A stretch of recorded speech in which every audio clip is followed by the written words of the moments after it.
ಇನ್ನು ಬಂದಿಲ್ಲ, ಬಂದ್ಮೇಲೆ ವೈಜ್ಞಾನಿಕವಾಗಿ ಇರೋದು, ಅದು ಸಾಮಾಜಿಕವಾಗಿರೋದು, ಶೈಕ್ಷಣಿಕವಾಗಿರೋದು, ಆರ್ಥಿಕವಾಗಿರೋದು, ಇನ್ನು ಮಾಡಿ ಶುರುವೇ ಮಾಡಿಲ್ಲ. ಹೆಂಗೆ ಹೋಗ್ಲು ಬಿಟ್ಟಿರ್ತಾರೆ? ವರದಿ ಬಂದ್ಮೇಲೆ ಅಲ್ವೇನ್ರಿ ಮಾಡೋದು?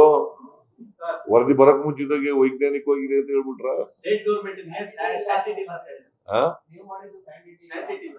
ಯಾವುದು? ಯಾರು ಅದಕ್ಕೆ ತಗೊಳ್ಳಿಲ್ವಾ? ಪುಟ್ಟರಂಗ ಶೆಟ್ಟಿ ತಗೊಳಕ್ಕೆ ನಿಗದಿ ಮಾಡಿದ್ರು ಡೇಟ್ನ ಅವರು ಸಮ್ಮಿಶ್ರ ಸರ್ಕಾರದಲ್ಲಿ. ಆಗ ಪುಟ್ಟರಂಗ ಶೆಟ್ಟಿ ಮಿನಿಸ್ಟರ್ ಆಗಿದ್ರು, ಬ್ಯಾಕ್ವರ್ಡ್ ಕ್ಲಾಸ್ ಮಿನಿಸ್ಟ್ರಿ ಆಗಿದ್ರು. ಇವರು ಪುಟ್ಟರಂಗ ಶೆಟ್ಟಿಗೆ ಎದುರಿಸಿ ತಗೊಳ್ಳಿಲ್ಲ. ನಾವು ಧೈರ್ಯ ತುಂಬಿದ್ರು ತಗೊಳ್ಳದೆ ಹೋದ್ರು ಪಾಪ. ಅವ್ರು ನಿನ್ನ ಡಿಸ್ಮಿಸ್ ಮಾಡ್ತೀವಿ, ನಾನು ನಿನ್ನ ಡಿಸ್ಮಿಸ್ ಮಾಡ್ಬಿಡ್ತೀನಿ ತಕೊಂಡ್ರೆ ಅಂತ ಎದುರಿಸ್ಬಿಟ್ರು. ಸರ್, ಬೆಳಿಗ್ಗೆ ಜಯಪ್ರಕಾಶ್ ಹೆಗಡೆ ಅವರು ಒಂದು ಮಾತಾಡಿದ್ರು, ನಾವು ಕೊಟ್ಟಿರುವಂತದ್ದು ಹಿಂದುಳಿದ ವರ್ಗಗಳ ಸಾಮಾಜಿಕ, ಆರ್ಥಿಕ, ಶೈಕ್ಷಣಿಕ ಸಂಸ್ಥೆ. ಇದ್ರ ಬಗ್ಗೆ ಅಂತಿಮವಾದಂತಹ ನಿರ್ಧಾರ ತೆಗೆದುಕೊಳ್ಳುವ ಅಧಿಕಾರ ರಾಜ್ಯ ಸರ್ಕಾರಕ್ಕೆ. SC ST ಇದಕ್ಕೆ ಸಂಬಂಧಪಟ್ಟಂತೆ ಮೀಸಲಾತಿ ಏರಿಕೆ ಮಾಡುವಂತದ್ದು, ಕಡಿಮೆ ಮಾಡುವಂತಹ ಅಧಿಕಾರ ಇರೋದು ಭಾರತ ಸರ್ಕಾರ, ಕೇಂದ್ರ ಸರ್ಕಾರ. ಹೀಗಾಗಿ ಹಿಂದುಳಿದ ವರ್ಗಗಳ ಆಯೋಗ ಕೊಟ್ಟಿರುವಂತಹ ವರದಿಗೆ ತಡೆ ಮಾಡುವಂತದ್ದು, ಇಲ್ಲ ಅದನ್ನ ನಿಲ್ಲಿಸುವಂತಹ ಅಧಿಕಾರ ಕೇಂದ್ರ ಸರ್ಕಾರಕ್ಕಿಲ್ಲ. ಪರಮಾಧಿಕಾರ ಇರುವಂತದ್ದು ರಾಜ್ಯ ಸರ್ಕಾರಕ್ಕೆ ಅಂತ ಹೇಳಿದ್ದಾರೆ. ಈಗ ಸಿದ್ದರಾಮಯ್ಯ ಅವರ ಮುಂದೆ ಆ ಪ್ರಶ್ನೆ ಇದೆ. ಸಿದ್ದರಾಮಯ್ಯ ಅವರು ಈ ಕ್ಯಾಬಿನೆಟ್ ಅಲ್ಲಿ ಆ ಮಹತ್ವದ ನಿರ್ಧಾರವನ್ನ ತೆಗೆದುಕೊಳ್ತಾರೆ. ಅದು ಚರ್ಚೆ ಒಪಿನಿಯನ್ ಬಂದಿಲ್ವಲ್ರಿ? ಚರ್ಚೆ ಮಾಡದ್ಮೇಲೆ ಹೇಳ್ತೀನಿ ನಾನು. After we discussed in the cabinet, after obtaining opinion from all the ministers, we'll discuss in the next cabinet. ಈಗಲೇ ಎಲ್ಲ ಹೇಳೋದಕ್ಕಾಗಲ್ರಿ ನಮ್ಗೆ. ಆಮೇಲೆ ಹೌದು, ಯಾವುದು ಹೌದೌದು, ಎಲ್ಲ ಸೋಶಿಯೋ ಎಕನಾಮಿಕ್ ಸರ್ವೆ ಮಾಡಕ್ ಅಧಿಕಾರ ಇಲ್ಲ ನಮ್ಗೆ. ನಾವು ಶಿಫಾರಸ್ ಮಾಡೋದು ಕೇಂದ್ರ ಸರ್ಕಾರಕ್ಕೆ. ನಾವು ನೋಡಪ್ಪ, 50% ರಿಸರ್ವೇಶನ್ ಮಾಡಬೇಕು ಅಂತ ಸುಪ್ರೀಂ ಕೋರ್ಟ್ ಅವ್ರು ಹೇಳ್ಬಿಟ್ಟಿದ್ದಾರೆ. ಅದು ಸಂವಿಧಾನಕ್ಕೆ ತಿದ್ದುಪಡಿ ಆಗ್ಬೇಕು. ಸಂವಿಧಾನಕ್ಕೆ ತಿದ್ದುಪಡಿ ಮಾಡೋರು ಯಾರು? ಕೇಂದ್ರ ಸರ್ಕಾರದವರು. ರಾಜ್ಯ ಸರ್ಕಾರ ಶಿಫಾರಸ್ ಮಾಡೋದಷ್ಟೇ. ನೀವು ಇಷ್ಟು ಪರ್ಸೆಂಟ್ ಮಾಡಿ ಅಂತ ಶಿಫಾರಸ್ ಮಾಡೋದು ಕೇಂದ್ರ ಸರ್ಕಾರಕ್ಕೆ. ಅವ್ರು ತಿದ್ದುಪಡಿ ಮಾಡಿ, ಸಂವಿಧಾನ ತಿದ್ದುಪಡಿ ಮಾಡಿ ಆಮೇಲೆ ಮಾಡಬೇಕು.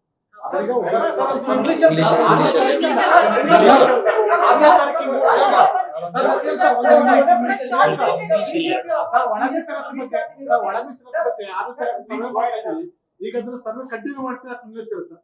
ಇಲ್ಲ, ಮಾಡ್ತೀರಾ. ಬಿಜೆಪಿ ಅವರು ಮೀಸಲಾತಿ ವಿರೋಧಿ ಅಂತ ಹೇಳಿದ್ರಿ.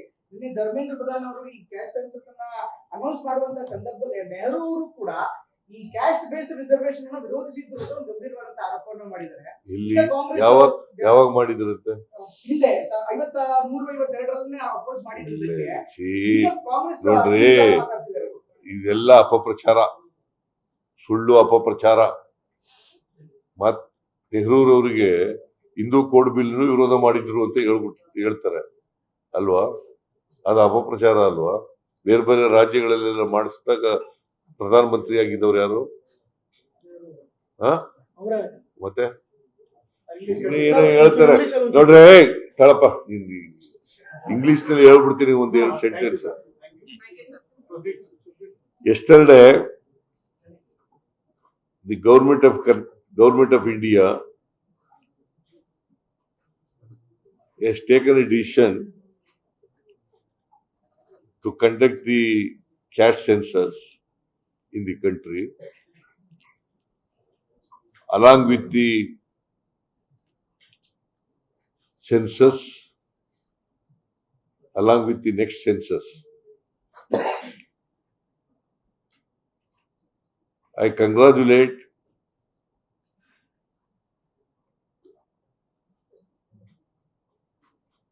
Sri Rahul Gandhi for his commitment for the social justice, that since 2 years he has been demanding Government of India to take up the caste census at the national level.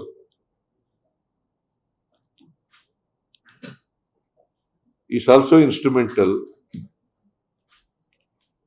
to include in the manifesto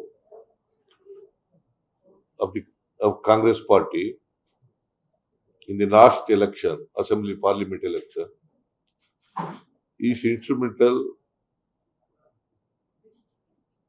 this caste census to be included in the manifesto.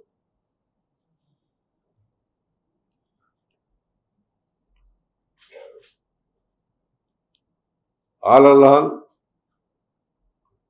since 1925, the RSS, BJP, and Janasangha,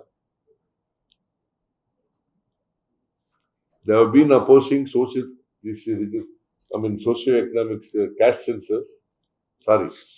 census on the ground that Congress party has been creating